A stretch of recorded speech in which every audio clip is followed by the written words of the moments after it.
여러분 안녕하세요. 네, 안녕하세요. 네. 네. 이제 아주 또 주말 시작하는 네. 기분입니다. 네. 자, 토요일. 자, 네, 그리고 6월의 첫날이에요. 첫날입니다. 네. 네, 벌써 또 6월이에요. 네. 네, 여름입니다. 네. 6월에 여러분 원하시는 거 다 이루어 주시고 그다음에 아주 건강하고 네. 그다음에 그날까지 네. 여러분 씩씩하게 버티셔야 됩니다. 네. 이번 자. 더위가 좀 심하다고 그럽니다. 이번 여름. 네. 더위 잘 견디시고요. 건강하십시오. 네. 나라 걱정하는 그다음에 정권을 되찾아오기 위한 안혜원과 전영욱의 안전 빵빵입니다. 네, 6월의 첫날 토요일 시작하겠습니다. 네. 오늘의 주제는요. 피비린내 진동하는 김정은의 숙청입니다. 정말 끔찍해요. 난 이래도 문재인, 김정은 사랑한다고 말할 거냐? 이건 전제 왕조 국가에서도 쉽게 볼 수 없는 일들이 그렇죠. 벌어지고 네. 있습니다. 아니 협상 잘못한 건 자기인데 그러니까. 지가 잘못해놓고는 아래 사람한테 책임 전가 총살을 하고 사형을 해버린다? 이건 왕조 국가에서 있었던 일이에요. 왕조 국가. 대명청 21세기에 이런 나라의 국가 원수, 독재자 중에 왕 독재자, 극한 독재자, 넘버원 독재자. 그런데도 문재인 대통령 북만 보고 김정은이 무슨 전화 올까봐. 말씀하실까? 네. 그다음에 또 트럼프 대통령 연애하고 있다고? 다 또 맨정신들 아니에요, 진짜. 그렇습니다. 근데 이번에 이제 숙청을 한 걸 보니까 끔찍해요. 네. 그 김혁철이라고 상당한 엘리트고 네. 그다음에 북한의 외교가에서 좀 알아주는 사람인데 네. 이번에 사실 김혁철이나 또는 뭐 이제 그 김영철이나 결국은 이 톱다운 방식에 김정은이 매달렸기 때문에 김정은의 입만 본 거예요. 아, 뭐라고 그럼요. 할 수도 네. 없었던 거고. 근데 그 책임은 자기가 잘못해놓고는 김영철한테 물어가지고 김영철은 노역형. 이거 뭐 이 사람 잘 되긴 했지만 김혁철이라는 사람은 총살시켜버렸다. 와, 말하자면은 하노이 협상 결렬의 개망신을 당하면서 말하자면 최고 존엄은 절대로 오류가 없다. 그럼요. 이거를 하기 위해서 이거 뭐 거의 2단 사입이 종교 집단 그럼요. 아닙니까? 종교 집단이죠. 네. 왕조도 이러지 그러니까 이제 않았어요. 네. 김정은 본인이 잘못한 거예요. 말도 안 되는 요구를 건 겁니다. 쉽게 말해서 트럼프가 국내 정치 때문에 궁지에 몰려 있으니까 우리가 세게 밀더라도 받아줄 거야라는 착각을 한 거죠. 김정은이 그래서 이제 밀어붙여 하니까 밑에 실무자가 무슨 죄가 있습니까? 그렇습니다. 했는데 네. 결국 실패하고 이제 속된 말로 그냥 면박 받고 속된 말 쪽팔리게 나온 겁니다. 그러니까 분노를 참을 수가 없어요. 그런데 이제 아까 말씀하신 것처럼 주민들한테 김정은은 무오류의 신입니다. 그런데 잘못됐어. 특히 이제 뭔가 얻을 줄 알고 이미 국내 주민들한테 광고를 많이 해놨어요. 아, 미국의 트럼프 우리 장군님이 다 요리하고 온다 이렇게 해놨는데 아무것도 없이 온 겁니다. 그러니까 이제 책임을 져야 돼. 누구? 실무자들이 그래서 죽여놓은 겁니다. 그래서 그런데 이제 얘네들이 항상 쓰는 수법 미제 스파이. 아니 김혁철이가 미제 스파이 할 수가 있겠습니까? 그런데 이제 미제 스파이를 해가지고 4명을 사용했다는 거 아닙니까? 그러니까 하노이 주재 그 외교관들 포함해서 4명을 지금 사용했다는 거예요. 다 제목은 미제 스파이. 미제 스파이가 되겠어요? 그러니까 이런 집단의 김정은 이런 정말 몰상식하고 극악무도한 자하고 뭘 해보겠다는 것도 참 안타깝습니다. 정말. 그래서 북한 내부에서는 그런데요. 미제 스파이라고 이제 올가미를 씌워갖고 죽이는 거는 뭐 3대 세습에서 일관되게 나왔던 정책 아닙니까? 그렇죠. 박헌영부터 시작해가지고요. 그렇죠. 네. 그래가지고 뭐라고 그러냐면 이런 데는 거예요. 아니 뚱뚱이가 아니 네. 진짜 그런데요. 네. 이거 뚱뚱이가 그래도 이 머리가 돌아가는 줄 알았더니 결국은 하레비 하는 거하고 똑같이 미제 스파이라는 말도 안 되는 네. 거를 씌워가지고 제목을 씌워가지고 사람의 목을 땄다. 이제 네. 북한에서는 말이 좀 이렇게 험하죠, 험하지 않습니까? 우리보다. 그렇게 네. 얘기를 한대요. 네, 네. 그러면서 또 뭐라고 하냐면 아니 그 뚱뚱이가 지가 속아놓고 미제 스파이 데리고 간 놈이 더 아주 그냥 나쁜 놈이지. 왜 네. 자기 자아 비판은 하지 않고 왜 M1 사람들이 이렇게 다 죽이냐. 네. 지금 북한에서도 김정은에 대해서는 부글부글 한다고 그럽니다. 우리 그래도 하나 이 남한에서는 문재인에 대해서 부글부글을 내놓고 하는데 문제는 이제 문바들이 너무 많아가지고 우리가 네. 문제인데요. 네. 지금 아주 분위기 안 좋다고 그럽니다. 네. 네. 특히 이제 총 책임자였던 김영철은 저기 어디입니까? 자강도에 끌려가가지고 지금 교화. 쉽게 말해서 이제 하방이 돼가지고 지역 가서 노동을 합니다. 이런 이제 고위 간부들이 거기 가면은 똑같이 노역을 하는 거예요. 그런데 이제 현재 북한 2인자인 최영애 같은 경우는 많이 했습니다. 갔다 돌아오고 갔다 돌아왔는데 아마 김영철 같은 경우는 그럴 것 같지는 않습니다. 이제 영원히 나이가 있어요. 또 나이가 70대이기 때문에 이제 영원히 사라지는 것 같은데 참 김영철도 할 말은 많을 겁니다. 내가 언제 어떻다고. 뭐 그러니까 가서 가서 트럼프 만나고 다 해왔는데 어쩌라고. 게다가 아니 트럼프 만나가지고 게다가 저기 문재인 대통령이 그랬다고 잘 될 거라고 이야기했다고. 응? 아니 그렇지 않습니까? 잘 됐다고 하니까 나 그거 믿고 갔고 문재인 대통령이 그렇게 하기 때문에 그거 코치 받아서 했는데 맞아. 내가 무슨 잘못이냐고. 아, 남측에서 이야기했잖아. 남측에서 트럼프 대통령이 저게 있기 때문에 이번에 이렇게 하면 받아줄 걸 했는데 왜 그러냐고. 우리가 무기도 사주고요. 마사지도 다 해놨으니까 걱정하지 마세요. 뭐 이제 그 전에 네. 이미 무기도 많이 사줬잖아요. 15조 원 이전에도. 네. 뭐 이렇게 얘기하면서 막 그 자신만만하게 이제 뻥을 친 거죠. 네. 그런데 트럼프는 뭐 말도 안 되는 거고. 근데 제가 이렇게 보니까 그만큼 김정은이 이렇게 피해 숙청을 한 거를 보면은 이 하노이 협상 결렬의 타격이 어마무시했다는 그거라고 본인은 봐야 되겠죠. 상상하지 못했던 일이 벌어진 겁니다. 그렇습니다. 본인은 뭐든지 자기 뜻대로 해왔다고 믿는 그런 철없는 젊은 애입니다. 그런데 정말 벙 두들겨 맞은 거예요. 그러니까 이게 뭐야?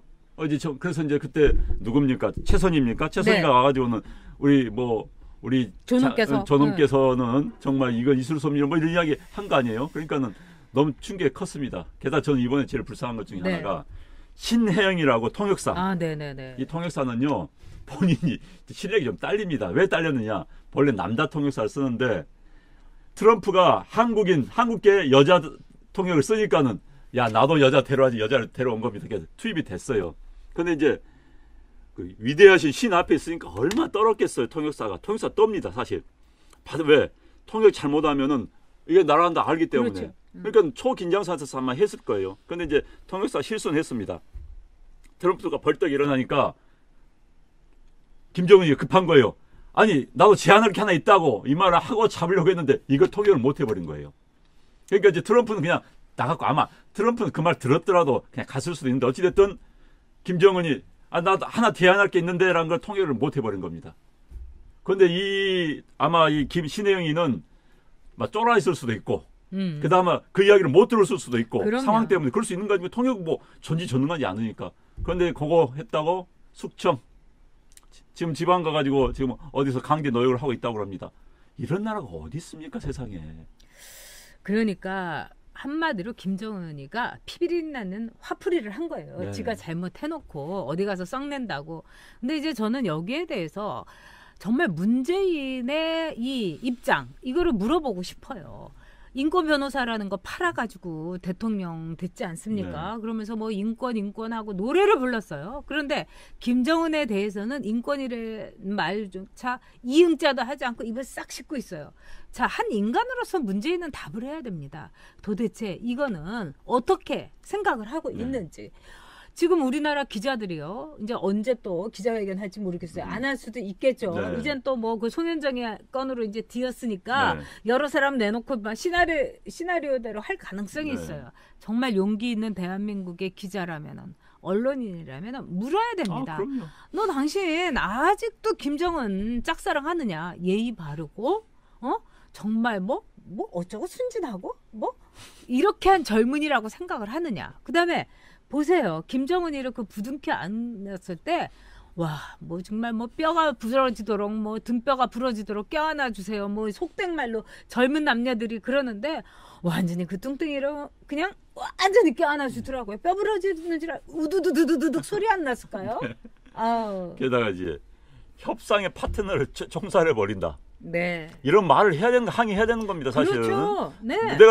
제가 협상을 해요. 네. 그런데 이 파트너를 협상 잘못했다 잘라버려. 맞습니다. 그럼 나는 그 저쪽 회사 사장한테 항의를 해야죠. 이런 게 어디 있느냐고. 그렇죠. 당연한 겁니다. 아무리 국제관계지만은. 그런데 항의한 말로 직설하지 못하고 일단 우리 정부 해야 될 일은 이거에 대해서 확인을 해줘야 되는 겁니다. 정부는 다 해요. 북한한테 감청하고 있기 때문에 이 정도 사건이고 이게 북한의 미림 비행장에서 있었다는 이야기까지 나온 것 보면 다 확인합니다. 위성사진을 다 찍습니다. 확인해 줘야 되는 겁니다. 네. 북한에서 이런 일이 있었다. 그래서 지금 김영철이가 왜 못 나오고 김혁철이가 왜 못 나오고 어떻게 됐다 이야기 해줘야 되는 건데 지금 확인해 주지를 않고 있습니다. 일단 확인해 줘야 되는 거고 만약에 이 사실이라면 북한에 항의를 해야 되는 겁니다. 협상 파트너를 그런 식으로 하면 우리 협상 못한다. 앞으로도 협상 파트너라는 사람한테 나와가지고 그래 총살시켜 버리는데 우리가 뭘 믿고 그 사람하고 이야기를 하느냐? 이야기 못한다. 해야 됩니다. 미국도 마찬가지예요. 트럼프도 그렇게 해야 되는 겁니다. 그리고요 기본적으로는 인권 문제에 대해서 북한의 인권 문제에서 이야기해야 되는 겁니다. 그렇습니다. 이건 나라가 아닌 겁니다. 그래서 아까 말씀하신 좋은 지적해 주셨는데 진짜 이렇게 문재인 대통령한테 누군가 물어야 돼요. 자, 협상 잘못했다고 총살시킨 나라의 국가 원수에 대해서 어떻게 생각하느냐. 그 사람하고 가서 앞으로 계속 협상할 용의가 있느냐로 물어봐야 됩니다. 그런데 북한 애들은 이렇게 우리나라의 친북파들은 이렇게 이야기해요. 북한 내부 사정이다. 오죽했으면 죽였겠느냐. 이런 식으로 이야기해요. 오죽하면 사람 다 죽여요? 그래요. 그러니까 이 사람들이 그렇게 해요. 북한 주민의 인권에 대해서도 이야기할 수 있는 진정한 인권 변호사가 돼야 됩니다. 네. 지금 김정은은 너무나 많은 사람을 죽였어요.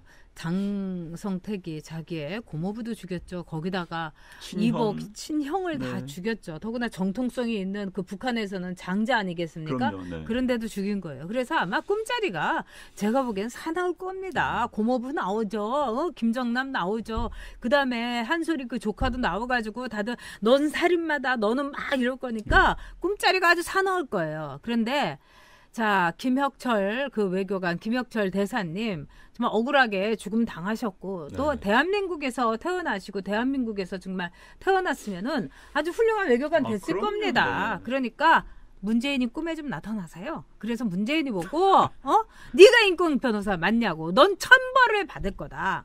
그리고 인권의 인자도 꺼내지 말아라. 네가 그래도 네 수명 앞으로 고위 가려면은 김정은이한테 총살시킨 사람들 그거 협상의 대상자였는데 너 이럴 수 있느냐. 그다음에 앞으로 북한 인권 개선해야 된다. 이 얘기 꿈마다 나타나갖고 그 문재인 김정수 쌍으로 나타나가지고 하십시오. 사모님도 동반 출연해 주시기 바랍니다. 네. 한 사람의 죽음의 문제가 아니라 지금 모든 북한 주민들이 총살 당할 수도 있다. 예전에 아이들을 위해 가지고 예전도 아닙니다. 제가 국회에 있을 때 7, 8년 전에 감자 3개 훔쳤던 엄마가 애 앞에서 총살 당하는 그 필름이 있었습니다. 그래서 그거를 김문수 그 당시에 의원이 틀겠다고 하니까 여러분이 그렇게 문바들이 그렇게 난리를 치고 뭐 민주 어쩌고 저쩌고 하는 더불어민주당의 그 많은 의원들이 절대로 국회에서는 틀 수 없다고 상임위에서 틀 수 없다고 그래가지고 못 틀었어요. 그래서 한나라당 의원총회에서 틀었습니다. 이게 지금 더불어민주당에 있는 이른바 의원들 여러분들에게 펴달라고 구걸하는 그 사람들의 실체입니다. 네. 그러면 김정은하고 뭐가 다릅니까? 인권 이야기 꺼내지도 못하면서 인권 변호사 팔아가지고 여러분한테 표를 구걸했던 문재인하고는 뭐가 다르단 말입니까? 여러분 북한은 김정은은 우리가 절대로 용서할 수 없는 정말 적폐청산이고 이 나라의 민주화와 대한민국의 앞날을 위해서 존재해서는 안 될 존재인 겁니다. 그런 김정은을 옹호하는 사람 부둥켜 안고 제약을 짓는 겁니다. 그렇습니다. 네. 사랑한다고 자. 다시 한번 그 입으로 얘기를 해보시길 바랍니다. 이 문재인 대통령이라는 사람 벌 받을 거예요. 사랑한다고 말하면 인권 변호사 이제는 더 이상 팔지 말기 바랍니다. 네. 북한 주민도 대한민국 동포입니다. 그들의 그렇습니다. 인권도 중요합니다. 네. 그렇습니다. 네. 자, 오늘 순서에서 마치도록 네. 하겠습니다. 일요일에는 전육의 브이로그에서 뵙도록 하겠습니다. 네. 주말 잘 보내십시오. 안녕히 계세요. 네, 감사합니다.